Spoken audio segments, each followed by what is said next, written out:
Do you feel like every time you turn around, your children are either trying to kiss you one minute or pee in your cornflakes in the next? If that's you, you do not want to miss today's episode. The big question is this: how are Christian parents like us, who are arming ourselves against the influences of this world, how do we influence our kids to carry our faith into adulthood? That is the question, and this show will give you the answers. My name is Dolly Freeman, and welcome to Influencing Your Kids.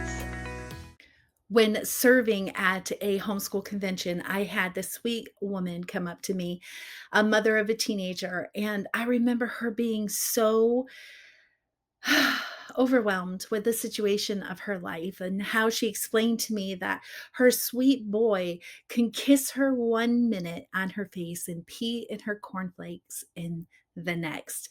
I must admit, I laughed at that in the moment, but then I realized just how visual that statement is. And if you have ever lived with a child who shows that type of reactions and actions to you, you can easily be at your wits' end begging for some type of relief and helping you to get a little ahead in your parenting.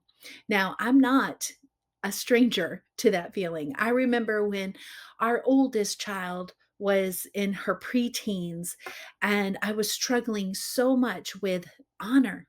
I was feeling as though I was fighting a losing battle and that there was a clear line drawn between my husband and I. My husband had all the respect and I had little to none. And I remember going up to this woman who I looked up to in the homeschooling community. She had a booth at a convention, sounding familiar. I went up to her and I shared with her some of my experience. And I said, well, what do I do? And at the time, I didn't recognize the problem was honor. I just knew that I needed help. I needed a way out. I needed, tell me what I need to do, and I will do it. I remember she shared her wisdom with me, and she said, based on your story, I'm going to tell you that your daughter looks at your husband differently than she looks at you. And you need to get to her heart because that's the only way that you're going to change that. But she didn't really give me any real distinctive steps. She just told me I had to get to her heart. And so, as you can imagine, I took that information and I walked away. How do I get to her heart? How can I get her to honor me like she loves and honors my husband? Well, let me tell you, our home was in chaos. I had made so many bad mistakes. I had created the conflict in our home between my daughter and I. It was my fault. But yet, in my parenting wisdom at that time and what everyone else was teaching me about parenting, I looked at it as though it was my daughter's fault. I used words of strong willed over her. I used words of that would just put a mental state between her and I. And so I was the culprit in the situation. And in my research of honor, honor is high respect, highest respect, highly esteemed. Those are the things that my daughter thought about my husband, and yet not about me. Now, the difference between the two is I was home with my daughter all the time. I was a homeschooling mom, still am, but I was homeschooling her 24/7. I was with her 24/7, 365 for more than 18 years. And at this point, it had only been, I don't know, 10 or 11 years, something like that.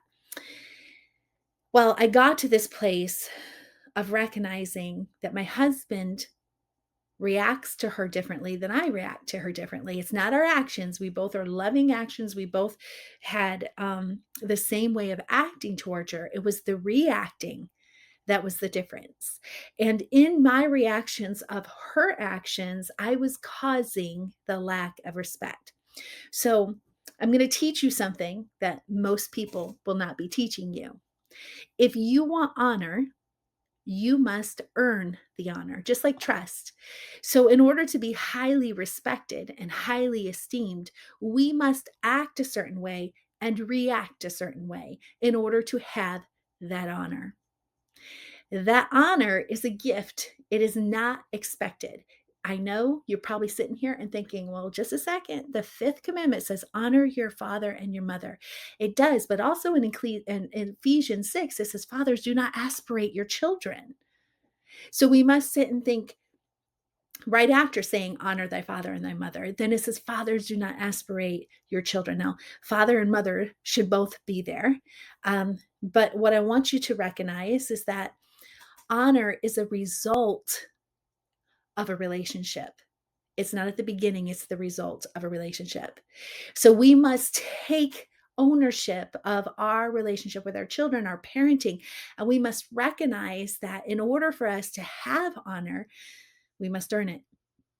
Now, if you like me and love history, you will think of people in history, different generals and leaders in military situations who were honorable in their actions or dishonorable in their actions. And that's what I want you to think about. How honorable are your actions and reactions to your children?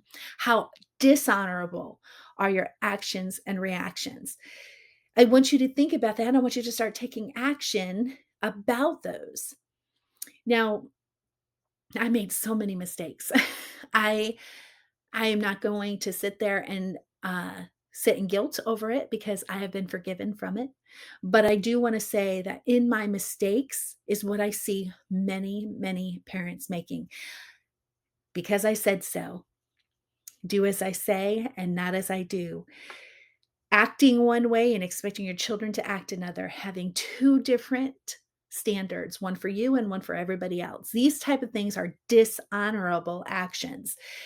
When we want an honorable relationship with our children, when we want our children to honor us, we must first be honorable.